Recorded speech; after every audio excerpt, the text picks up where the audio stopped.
Do your damn job. We say that on this show all the time to members of Congress.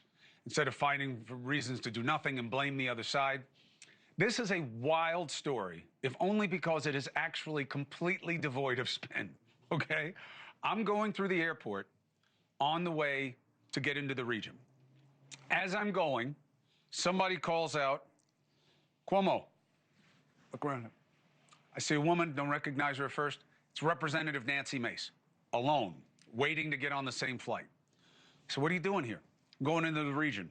First of all, very weird, okay? Members of Congress don't go into conflict regions, okay? And if they do, there's like this huge attaché with them. She then starts to tell me, do you know how many people we have stuck over there? Do you know they have constituents over there? Do you know that the State Department isn't even set up to deal with this right now, and that all these people were caught in the lurch and we don't know how to get them out, and they won't help me, and I'm trying to do it the right way, so I just have to go. And I said, well, who are you going with? She's like, oh, I got a guy who's over there, and I'm going to meet somebody when I get. We land. She has to pay for a visa. There's like no retinue there ready for her and anything. And she keeps texting me with trade information. She says, do not say that you saw me. And I say, don't you tell me what? No. I say, of course. You don't want me to say anything, I won't say anything. And I haven't said a word. Nancy Mace is now talking about it because she is back and brought back a bunch of her own constituents and is pissed she had to leave people behind and can't believe we're in this situation. And I want to bring in Nancy Mace now with Bryan Stern, who works with Graybull. Now, they are an organization that is part of the beauty of the American veteran spirit in this country. And I saw groups like Graybull working after that misery of the extraction from Afghanistan, of getting together to do the right thing with their own know-how. So, Bryan, thank you for the efforts. But, Mace, I told you, if you get it done and you need me, I'm here. So I am very happy to tell my audience that I am shocked by your initiative, but also your success. No, that's right. And you were there, Chris. First of all, I want to say you're a great American. I want to thank you for your help as I landed in Jordan with that visa. So thank you very much for that. But also, this was about ensuring that Americans made it home. And I went there for a South Carolina family, first and foremost. I planned to only be there for 36 hours. And in transit on the way over, I heard about Bryan Stern and Graybull Rescue. And within 3 hours, Bryan was at the border of Israel and Jordan on the way to go pick up the last South Carolina family left stranded in Israel. And by the time you and I landed in Amman, Jordan, I was on the phone with the mother of that family, and they were on the border of Israel and Jordan coming back. And you saw it. You were there. You witnessed it firsthand. This was not a stunt. It wasn't opportunistic. But I was very, and still am very concerned about Americans left behind. And then when I heard about Bryan and Graybull Rescue and the hundreds, now thousands of Americans they're aware of that are stranded, I was like, what can I do to help? And so I stayed behind. I got embedded with them. I helped provide a plane from the government. And 2 nights ago, those folks flew back. Those American citizens flew out of Israel and made it into Europe, 155 of them, lots of babies, dozens of babies.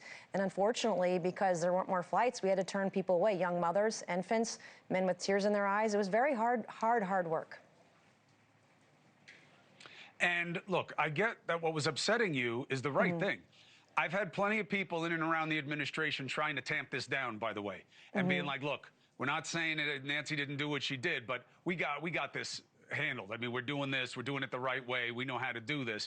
Is that your experience, Nancy? Because you didn't look like you were that excited. You didn't have any cameras around you. No. You seemed like you were figuring this out as you were going along. What do you want people to know about the situation of the government's preparation and execution of getting people out of the region? Well, number one, I want to thank the operational security that I had. I had folks that were traveling with me, folks on the ground. I had folks, in theater and with some foreign governments and our own government. I want to thank Bryan Stern for keeping me alive and keeping this quiet too, and allowing me to assist them. But number one, the vast majority of Americans that made it out, they made it out on commercial flights on their own. I was deeply concerned about people that were turned away. The mother and the children that I was working with from South Carolina, that family, were told to go to Tel Aviv, where it was getting bombed. And I said, no, you're not going there. There are no flights. I don't want your family in danger. They told her she couldn't go to Jordan because she was a woman who was unaccompanied. I said, nope, that's the safest way out of here, and that's what we're going to do.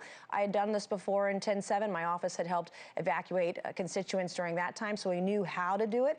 But she was in a very difficult region. It couldn't be done without some special operations operators And that's where Bryan Stern came in. They went right away, and I couldn't even believe it. And then when I heard about the manifest that Grable had and how they were getting him out, they have all the operational security on the ground, but they didn't have the planes. Right. And so I wanted to assist getting planes. We need more planes. Right. Like, if you can give me a plane right now, we can go back and get thousands of more Americans out within 24 hours. Bryan, first of all, appreciate what you and the brothers and sisters do here and elsewhere. I've seen the work of your organization and others like it in Ukraine, after Afghanistan. What do you want people to understand about what's motivating you and how great the need is? The reality is my team and I, we're just Americans doing what Americans always do, which is show up. So if your passport looks like my passport and you're in a bad spot, someone has to show up. If you're one of those people, you don't care if it's SEAL Team 2, State Department, the Ladies Auxiliary, the Elks Lodge, or Grable Rescue. You don't care. What you care about is that you're getting bombed and you don't want to get bombed anymore, and you need help.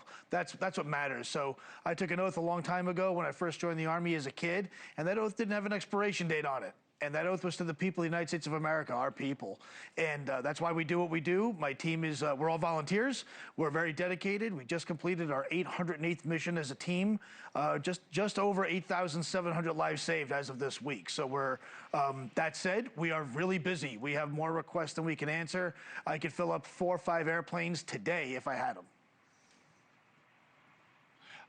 So give us a little context of, Bryan, what the need is in the region and why it exists. The reality of the situation is the airspace is contested. It's getting better every single day. Flights are opening up every single day, but we also don't know what tomorrow will bring. We really don't. One airplane goes down in Ben Gurion, and that's the end of that story.